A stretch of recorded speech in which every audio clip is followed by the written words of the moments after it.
All right, fight fans. Quick question. Do you like watching absolute units get into a cage and throw hands? Good, because today we're ranking the 10 biggest human beings who ever looked at a cage and thought, yeah, this seems reasonable. Some of these guys could win a fight just by falling over correctly. Others tried, and the universe said no. Let's meet all 10. Bob Sapp, semi-retired kickboxer, MMA fighter, professional wrestler, and a man built like a vending machine that learned to punch. Debuts in Yokohama, 2002. Wins immediately.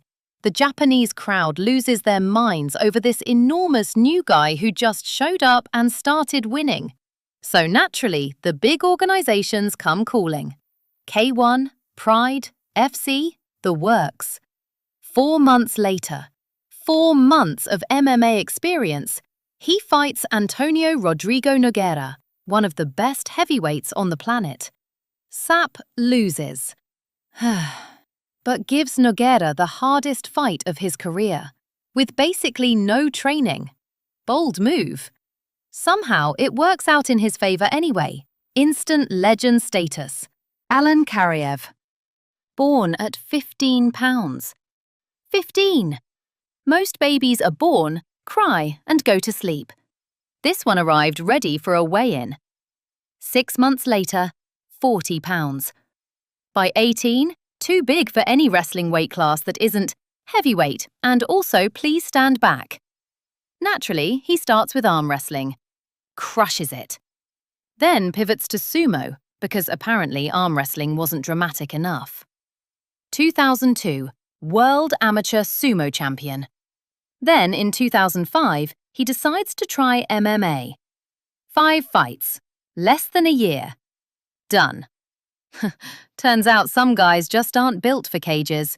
Chad Rowan, better known as Akebono. 6 feet 6 inches, 496 pounds, and the first non-Japanese fighter ever to reach sumo's highest rank, Yokozuna. Grand Champion. Legend.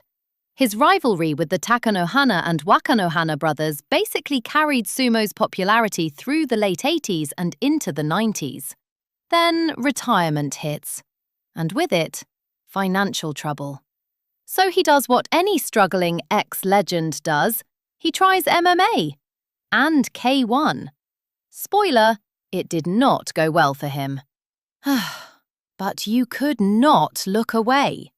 Sometimes a legend's last fights aren't about winning. They're about the crowd showing up anyway. Eric Butterbean Esch. Everyone told him he'd never be a real boxer. Something about his, let's say, complexion.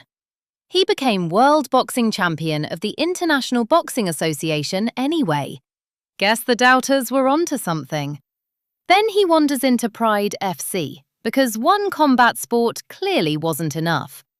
26 fights, 17 wins. A guy shaped like a snowman out there beating trained fighters. Also had a cameo in Jackass, because of course he did. Giant Silver.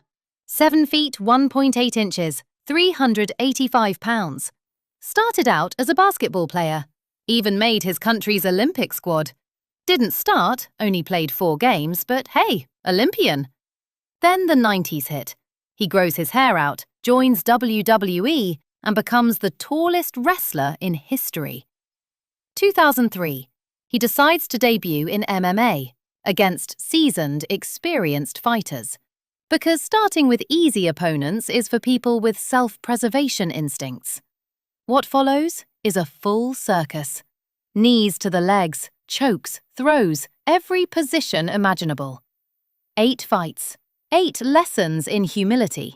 He tries defending with those enormous hands. Doesn't matter. Eventually, he goes back to WWE. Quite possibly the most reasonable decision anyone on this list ever made. Because here's the lesson. Fame and size can get you into the cage.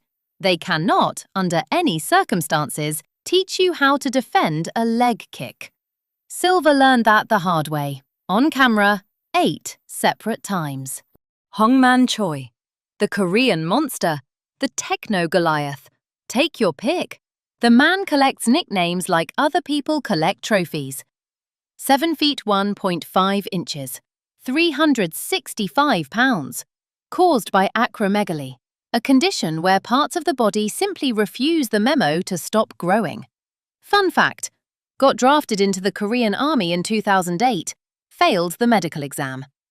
And it wasn't the acromegaly that got him excused, it was a brain tumor affecting his vision.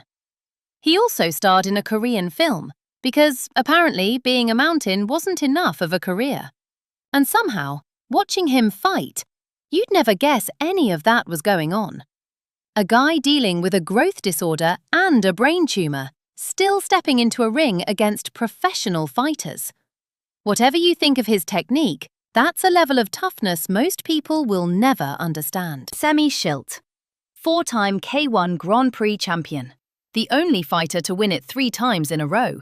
Also a multiple-time Karate World and European champion. Also an actor, showed up in Transporter 3. The man has range. Debuts in Japanese organization Pankration back in 1996. Struggles early. 3.5 years later, champion, beating Yuki Kondo for the title. May 2001, UFC debut. Beats Pete Williams, a genuinely big name at the time. Then loses to a young amateur fighter. And just walks out of the UFC. Real sportsmanship, class act, exit stage left. One loss to an unknown, and suddenly the 4-time K1 champion decides the UFC isn't for him anymore. Some fighters chase redemption. Schilt just left the building. Alexandru Lungu, Romanian boxer, judoka, and eventually heavyweight MMA fighter. 375 pounds, 6 feet tall, automatically qualified for exactly one weight class. Debuts professionally in October 2005, wins immediately, and keeps winning. 10 victories out of 15 total fights. Fighting at that size is genuinely difficult. Most big guys on this list struggle to string wins together. Lungu just didn't. Next up, the heaviest athlete in Guinness World Records history. 600 pounds, 6'6". Started in sumo, then dabbled in judo, wrestling, even American football, because why specialize? 1995, sumo world champion. Afterward, becomes America's sumo ambassador, picks up a few film roles along the way. Then, because a world record apparently wasn't enough, he tries MMA. 3 fights, wins one by crushing the opponent to the ground until he taps out. Do absolutely nothing and win. Genuinely elite strategy if you can pull it off. Most fighters train for years to develop a game plan. This man's game plan was gravity. And honestly, undefeated strategy when it works. Takayama. 6 feet 4 inches, 279 pounds. Rugby background. Survival school training, because regular training clearly wasn't hardcore enough for this guy. Joins UWFI in 1991. Spends time training under older fighters before getting his own shot. 1992. His first professional Bushido fight. Loses it. Bushido's massive in Japan at the time, but Takayama just isn't clicking with it yet. So he tries a Pride FC tournament instead. 3 fights, loses all 3. 0 wins across the whole tournament.